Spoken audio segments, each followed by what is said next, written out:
So you've pastored quite a few churches in your life, and tell me if I have the order right.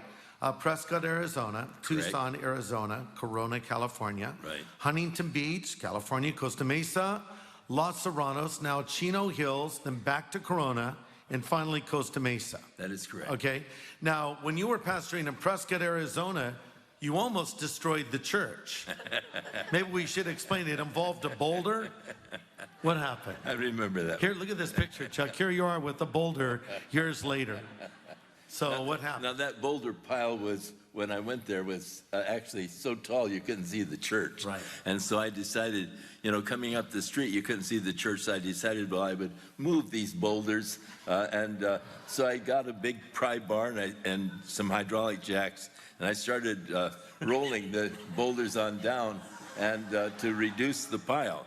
And so as I was actually jacking up one of these boulders to roll it on down, Kay was there and she said, honey, that's going to go into the church. I said, no, I've got it all figured out. It's going to stop right at the bottom there and it'll lock in there. And so she said, honey, it's going to, I said, no. And so the Lord taught me very early, listen to your wife, Chuck. She has a real gift of discernment, but I went ahead and gave it the extra crank, and the boulder went on down, and it sort of locked where I told her it would, but then the inertia carried the thing over, and it rolled right through the church wall, and that wiped out 2 pews, rows of seats in the church, and so I had to call a tow company to, pull the boulder out of the church, and then had to go and get some materials and repaired the thing because that was a Saturday and we had church on Sunday. Oh my! So you've said that many times that whatever we go through is preparation for something else. That's true. Everything that you went through, even your failures in church and in other areas, prepared you for unbelievable success that was to come. Who would have ever dreamed that you would play a role? And I think now that we have some years that have passed by, we can look back objectively at the Jesus movement and call it what it was.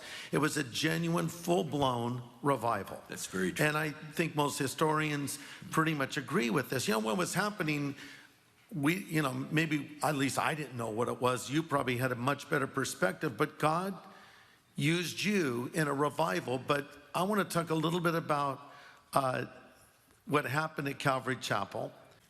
A fellow who had been in the church that I pastored in Huntington Beach was going to this little church, Calvary Chapel, and he was saying, our pastor is resigning and we need a pastor to take over, and why don't you, come on or think about coming on down? So I started praying about it, and I mentioned it to Kay, and she said, you got to be kidding, and so John was driving down Fairview past Orange Coast College, and he saw this hippie kid hitchhiking, and whenever he saw them hitchhiking, he would pick them up so he could witness to them about the Lord.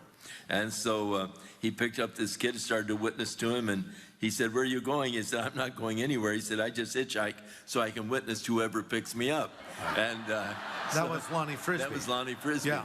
And he actually then moved into the house and was living there for a couple of weeks, and he'd bring kids over to baptize them in our Doughboy pool in the backyard.